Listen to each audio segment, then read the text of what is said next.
वंदे मातरम। आप देख रहे हैं नेटवर्क 10। आपके साथ मैं हूं शिवानी मिश्रा। बहुत स्वागत है आप सभी का उत्तराखंड के इस खास बुलेटिन में।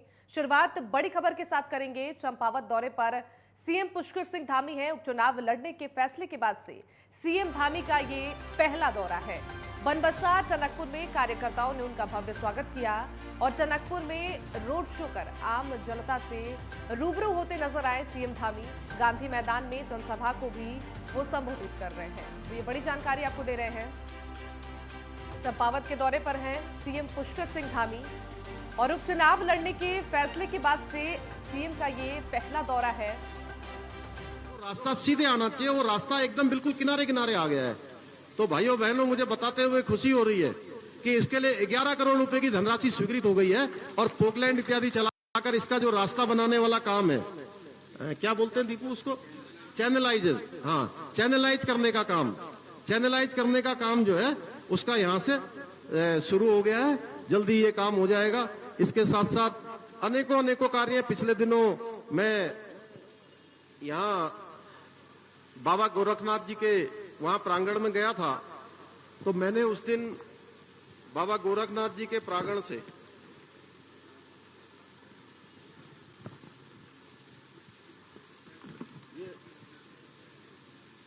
हो गया।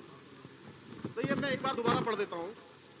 चंपावत में हमने उस दिन घोषणा करी थी कि यहां पर एआरटीओ कार्यालय खोला जाएगा चंपावत वालों के लिए। बनबसा के लोग अभी दोबारा दे रहे थे, शायद उस दिन नहीं आए थे। उस दिन मैंने ये घोषणा कर दी थी कि वहां पर मिनी स्टेडियम बनाया जाएगा बनबसा में। अमोड़ी में प्राथमिक स्वास्थ्य केंद्र खोला जाएगा। मंच उप तहसील में सारे कार्य शीघ्र प्रारंभ कराए जाएंगे। टनकपुर इंजीनियरिंग कॉलेज को आईआईटी यानी ट्रिपल आईटी बनाने का प्रस्ताव केंद्र सरकार को भेजा जाएगा। चंपावत को अखिल भारतीय स्तर पर पर्यटन मानचित्र में लाने के लिए पर्यटन विभाग विशेष कार्य योजना बनाएगा। मां पूर्णागिरी मंदिर क्षेत्र व देवीधुरा मंदिर क्षेत्र को विकास प्राथमिकता के आधार पर किया जाएगा। चंपावत गोलू देवता, घोड़ाखाल गोलू देवता व चितई गोलू देवता को मिलाकर एक विशेष गोलजू कॉरिडोर बनाया जाएगा। चाय बागान से हिंगला देवी तक रोपवे मार्ग बनाने हेतु शीघ्र ही संबंधित विभाग को निर्देशित किया जाएगा। साथ में ककराली गेट, ठुलीगाड़, भैरव मंदिर मोटर मार्ग को इसका डामरीकरण किया जाएगा। और साथ में सुखी ढांग, डांडा मीनार मोटर मार्ग, रीठा साहेब मोटर मार्ग का भी डामरीकरण का कार्य किया जाएगा। सुखी ढांग श्यामला ताल मोटर मार्ग का भी किया जाएगा। सल्ली से मंच तक मोटर मार्ग का निर्माण मार्ग किया जाएगा और सिटकुल के लिए भी कार्रवाई प्रारंभ की जाएगी। इसके साथ साथ कुछ घोषणाएं आज मैं यहां पर करने जा रहा हूं, क्योंकि इसके बाद शीघ्र वहां पर हम लोग काम शुरू कर देंगे।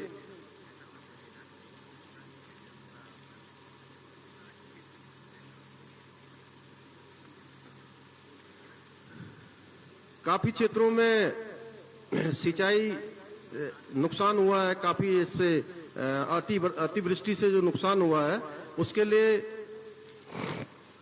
आपदा मद से जो भी नुकसान पिछले दिनों हुआ है उसको आपदा मद से जो है उसकी भरपाई के लिए हम लोग विशेष रूप से उसकी कार्रवाई करेंगे कि जो भी उसके प्रावधानों के अंतर्गत आता होगा उस कार्रवाई को आगे बढ़ाएंगे। साथ में विधानसभा क्षेत्र चंपावत में शारदा नदी के दाएं व बाएं पास पर स्थित ग्राम कठौल एवं किचेल की बाढ़ सुरक्षा योजना का कार्य किया जाएगा। आपदा न्यूनीकरण उपायों के अंतर्गत ग्राम उचोली गोड से गैडा खेली नंबर 1 तक शारदा नदी की मुख्य धारा से चैनलाइजेशन का कार्य किया जाएगा। नाबार्ड मद के अंतर्गत उत्तराखंड के जनपद हमारे चंपावत में तहसील टनकपुर के अंतर्गत हुड्डी नदी के बाएं पास पर स्थित ग्राम बमनपुरी की सुरक्षा हेतु बाढ़ सुरक्षा योजना बनाई जाएगी और साथ में चंदनी का भी किया जाएगा। और तहसील टनकपुर के अंतर्गत शारदा नदी के दाएं पास पर स्थित ग्राम गैडा ख्याली की सुरक्षा हेतु बाढ़ योजना बनाई जाएगी। सूखी ढांग डांडा मीनार मोटर मार्ग का पुनर्निर्माण एवं डामरीकरण का कार्य किया जाएगा। द्यूरी चलती मोटर मार्ग का नव निर्माण कार्य जिसकी लंबाई 4 किलोमीटर से ज्यादा है उसका भी किया जाएगा। जिला अस्पताल चंपावत में लोअर ग्राउंड फ्लोर में पार्किंग निर्माण, प्रथम तल में और द्वितीय तल में डायग्नोस्टिक विंग तथा ओटी का निर्माण कार्य किया जाएगा। चंपावत में जिम कॉर्बेट ट्रेल बनाई जाएगी, जिम कॉर्बेट की ट्रेल बनाई जाएगी। जनपद चंपावत के TRCS को और अच्छा बनाया जाएगा।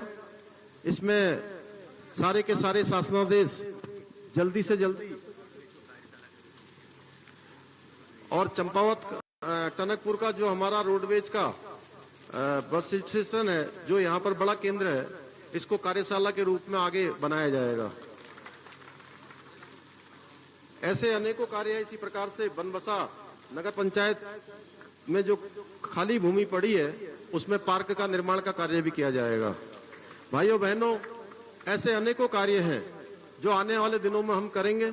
मैं आपको विश्वास दिलाना चाहता हूं कि जो आज हमारे देश के प्रधानमंत्री मोदी जी के नेतृत्व में जिस प्रकार से आज एक मजबूत भारत बन रहा है, एक आत्मनिर्भर भारत बन रहा है और पूरी दुनिया के अंदर भारत का मान सम्मान और स्वाभिमान बढ़ाने का काम आज मोदी जी कर रहे हैं। और मोदी जी के नेतृत्व में एक विशेष प्रकार की जो कार्य संस्कृति देश के अंदर आई है, एक कार्य व्यवहार आया है।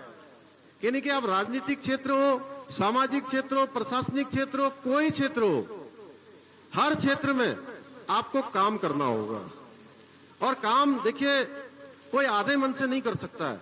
जब तक कि पूरा मन न हो कि हमें काम करना है, हमें कुछ रिजल्ट देना है, जब तक अपने अंदर न हो, मन के अंदर न हो, तब तक कोई व्यक्ति आधे अधूरे मन से बड़ा काम नहीं कर सकता है। भाइयों बहनों, मैं आपको विश्वास दिलाना चाहता हूं, हम लोगों ने मोदी जी के नेतृत्व में आज उत्तराखंड के अंदर बहुत सारे काम, जिन कामों के बारे में यहाँ पर अभी अजय टमटा जी चर्चा कर रहे थे, आने वाले समय में आपने देखा होगा लंबे समय से ये टनकपुर हमारा यहाँ से बागेश्वर रेल लाइन के बारे में लंबे समय से बात चल रही है, लेकिन अब 29 करोड़ रुपया उसके सर्वे के लिए जारी हो गया है। मैं आपको बता रहा हूं कि 29 करोड़ रुपया उसके लिए जारी हो गया है। ऐसे ही यहीं पर बगल में उधम सिंह नगर में, जहां से हमारे शिव अरोड़ा जी आए, इनके बगल में जो है यहीं पर एम्स हमारे यहाँ खुलने वाला है। यानी कि आप यहाँ से लगभग 1.5 घंटे में, आने वाले समय में मात्र 1.5 घंटे में आप वहां किच्छा पहुंच जाएंगे जहां पर एम्स खुलने वाला है। क्योंकि बहुत सारे काम उत्तराखंड के अंदर माननीय प्रधानमंत्री जी के नेतृत्व में हो रहे हैं। अभी हमारे यहाँ पर वैक्सीनेशन का काम चला है पूरे प्रदेश के अंदर। कल भी उन्होंने समीक्षा की है कि आने वाले समय में हम छोटे बच्चों को भी टीका लगाने वाले हैं। हम तेजी से उस पर काम कर रहे हैं। आप देखते होंगे, एक तरफ लोग आज बड़ी बड़ी बातें करते हैं, आज आप लोगों ने अखबार पढ़े होंगे, आज जिन राज्यों में कांग्रेस पार्टी की सरकार है उन राज्यों में 20 रुपए पेट्रोल अधिक महंगा है हमारे यहां से। 20 रुपए महंगा है, जो महंगाई की बात करते हैं। जो आज काम मोदी जी के नेतृत्व में हो रहा है, गरीबों को किस प्रकार से पिछले 2 साल से लगातार गरीब कल्याण अन्न योजना के माध्यम से राशन देने का काम हो रहा है। भाइयों बहनों, उसको 6 माह के लिए बढ़ाया गया है सितंबर तक। और उत्तराखंड के अंदर जहां देश के 80 करोड़ लोगों को इस योजना का लाभ मिल रहा है, हमारे प्रदेश के अंदर 60 लाख लोगों को सीधे सीधे अन्न योजना देने का काम हो रहा है। हमने यहां पर नई सरकार के गठन होते ही समान नागरिक संहिता का हम कानून लेकर आए हैं। और हमने पहले ही घोषणा करी थी कि उत्तराखंड के अंदर रहने वालों के लिए, चाहे कोई किसी जाति का हो, किसी धर्म का हो, पंथ का हो, समुदाय का हो, सबके लिए हम यूनिफॉर्म सिविल कोड, समान नागरिक संहिता का कानून लाएंगे। उसमें हमने कार्रवाई प्रारंभ कर दी है। भाइयों बहनों, जल्दी ही हमारा ड्राफ्ट तैयार हो जाएगा, उसकी कमेटी बन रही है। जल्दी हम कानून को लाएंगे और उत्तराखंड हिंदुस्तान का पहला राज्य होगा जहां इस कानून को लागू किया जाएगा। और हम देश के अन्य राज्यों से भी ये अपेक्षा करते हैं कि उत्तराखंड की तरह वो भी अपने यहाँ इस कानून को लागू करें। भाइयों बहनों, जितने भी हमने संकल्प लिए हैं, उन सभी संकल्पों को हम पूरा करेंगे। हमारे प्रधानमंत्री मोदी जी का कहना है कि जो भी हमने आपसे जो भी घोषणा की है वो हमारा संकल्प है, हमारे मन के भाव हैं, हम उनको पूरा करेंगे। हमने कहा था हम 3 गैस के सिलेंडर गरीब परिवारों को मुफ्त में देने का 1 साल के अंदर काम करेंगे। इस योजना के लिए भी हमने बजट का प्रावधान कर दिया है। जल्दी हमारी ये योजना भी जो है धरातल पर आने वाली है। परिवार के अंदर 2 बुजुर्गों को पहले पेंशन नहीं मिलती थी, वृद्धावस्था की पेंशन केवल एक को मिलती थी। हमने तय किया भाइयों बहनों, हमारी सरकार ने, कि अब परिवार के अंदर रहने वाले दोनों बुजुर्ग दंपतियों को हम वृद्धावस्था पेंशन उपलब्ध करवाएंगे और इसका शासनादेश जारी कर दिया है।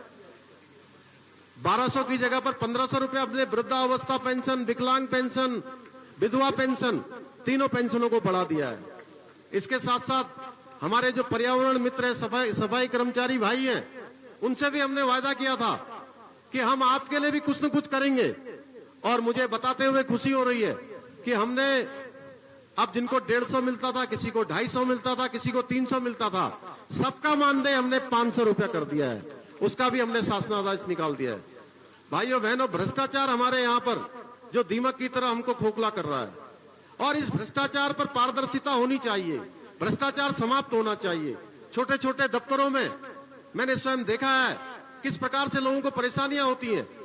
अब किसी को परेशानी न हो, अब इसके लिए हमने, हमारी उत्तराखंड की सरकार ने एक नंबर 1064, आप चाहें तो इसको नोट भी कर लीजिए अपने अपने मोबाइल पर, 1064। कहीं पर भी आपको लगता है किसी दफ्तर में कहीं पर कोई भ्रष्टाचार हो रहा है, कोई काम करने में रिश्वत मांगी जा रही है, तो आप सीधे इस नंबर पर डायल करेंगे। डायल करने वाले का पता नहीं बताया जाएगा, नाम नहीं बताया जाएगा, उसको गोपनीय रखा जाएगा, लेकिन उस पर कार्रवाई होगी। भाइयों बहनों, अभी तक हम कई कार्रवाइयां इस पर कर चुके हैं। अब सीधे सीधे हमारा काम है कि सबके लिए सरलीकरण होगा, सरलीकरण के साथ साथ समाधान होगा और समाधान के साथ साथ निस्तारण होगा। इस मंत्र को लेकर हम काम कर रहे हैं। हमारी सरकार आपकी सरकार है, जनता की सहयोगी है, जनता की साझेदार है, जनता के साथ रहने वाली सरकार है। हम सरकार को इस रूप में चलाना चाहते हैं। भाइयों बहनों, पिछले 1 महीने के कालखंड में हमने अनेकों निर्णय लिए हैं, चाहे वो बिजली के क्षेत्र में हो, पानी के क्षेत्र में। आज जल जीवन मिशन की योजना माननीय प्रधानमंत्री जी का ड्रीम प्रोजेक्ट है और हर घर में नल और नल से जल पहुंचाने का काम हमारी सरकार कर रही है माननीय प्रधानमंत्री जी के नेतृत्व में। ऐसे अनेकों योजनाएं भाइयों बहनों, मैं आप सबके बीच में बार बार आता रहूंगा, बार बार आता रहूंगा। और आप ये समझ लीजिए कि मैं जो भी काम मेरे हाथ में आता है या जो भी मुझे जिम्मेदारी दी जाती है, ये तो आप लोग भली भांति जानते हैं कि मैं उस काम को ईमानदारी से करता हूं, मन कर्म वचन से करता हूं और पूर्ण मनोयोग के साथ करता हूं। मैं आपकी सेवा, जो कैलाश भाई ने आगे चीजों को कैलाश दा ने बढ़ाया है, उन सभी कामों को मैं आगे बढ़ाऊंगा। मैं इतना विश्वास दिलाते हुए आप सबका धन्यवाद करते हुए, भाई हमारे मंच पर यहाँ पर जिलाध्यक्ष दीपचंद पाठक जी हैं, इनका भी धन्यवाद करता हूं। अभी हमारे चुनाव के प्रभारी के रूप में अब यहाँ कैलाश शर्मा जी पूरे चुनाव तक यहीं रहने वाले हैं। हमारे प्रदेश के उपाध्यक्ष भी हैं, विधायक भी रहे हैं, अभी बहुत बड़े वरिष्ठ नेता हैं, ये यहाँ पर सबका साथ लेंगे। हमारी किरण देवी जी प्रदेश मंत्री हैं, हमारे यहाँ के जिला प्रभारी भाई, हमारे बड़े भाई दीपक मेहरा जी भी हैं यहाँ पर, ये भी यहीं रहेंगे। सब लोग जो है पूरी टीम, दीपक रजवार जी जिला महामंत्री जी, हमारे वेदांताचार्य संध्या गिरी जी महाराज, मैं उनको भी नमन करता हूं। तो आप सुन रहे थे चंपावत से उत्तराखंड के सीएम पुष्कर सिंह धामी को, जनसभा को वो संबोधित कर रहे थे। उपचुनाव के फैसले के बाद से उनका ये पहला चंपावत का दौरा है और इस दौरान उन्होंने तमाम विकास की परियोजनाओं की सौगात चंपावत की जनता को दिया है। फिलहाल वक्त एक छोटे से ब्रेक का है, जल्द लौटेंगे।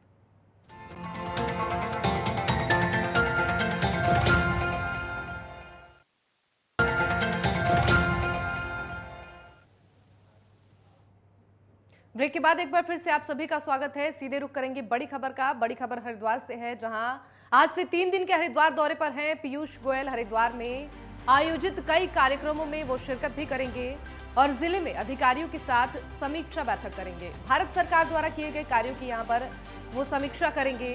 हर की पौड़ी पर गंगा आरती में भी वो शामिल होंगे। पतंजलि योगपीठ में भी केंद्रीय मंत्री पीयूष गोयल जाएंगे। तो बड़ी जानकारी आपको दे रहे हैं हरिद्वार से, जहां आज से 3 दिन के हरिद्वार दौरे पर हैं पीयूष गोयल। हरिद्वार में आयोजित कई कार्यक्रमों में वो शिरकत करने वाले हैं और वहीं जिले में अधिकारियों के साथ समीक्षा बैठक भी करेंगे। भारत सरकार द्वारा किए गए कार्यों की समीक्षा करेंगे। हर की पौड़ी पर गंगा आरती में भी वो शामिल होंगे और पतंजलि योगपीठ में भी केंद्रीय मंत्री पीयूष गोयल जाएंगे। तो बड़ी जानकारी हरिद्वार से आपको दे रहे हैं। आज से 3 दिन के हरिद्वार दौरे पर हैं पीयूष गोयल। हरिद्वार में आयोजित कई कार्यक्रमों में वो शिरकत करने वाले हैं। आपको ये भी जानकारी दे दें कि जिले में अधिकारियों के साथ वो समीक्षा बैठक करेंगे। भारत सरकार द्वारा किए गए कार्यों की वो समीक्षा करेंगे। और वहीं हर की पौड़ी पर गंगा आरती में भी पीयूष गोयल शामिल होने वाले हैं। पतंजलि योगपीठ में भी केंद्रीय मंत्री पीयूष गोयल जाएंगे। तो बड़ी जानकारी देहरादून से। आज से 3 दिन के दौरे पर, हरिद्वार के दौरे पर हैं पीयूष गोयल। हरिद्वार में आयोजित कई कार्यक्रमों में वो शिरकत करने वाले हैं, जिसको लेकर तमाम तैयारियां शुरू हो चुकी हैं। और इस जिले में अधिकारियों के साथ वो समीक्षा बैठक भी करने वाले हैं। आपको ये भी जानकारी दे दें कि भारत सरकार द्वारा किए गए कार्यों की वो समीक्षा करेंगे और साथ ही हर की पौड़ी पर गंगा आरती में भी शामिल होंगे। तो देखिए, आज से 3 दिन के हरिद्वार दौरे पर हैं पीयूष गोयल। इस दौरान तमाम जो तैयारियां हैं उनको पूरी कर ली गई हैं। हरिद्वार में आयोजित कई कार्यक्रमों में वो शामिल होंगे और जिले में अधिकारियों के साथ वो समीक्षा बैठक भी करने वाले हैं।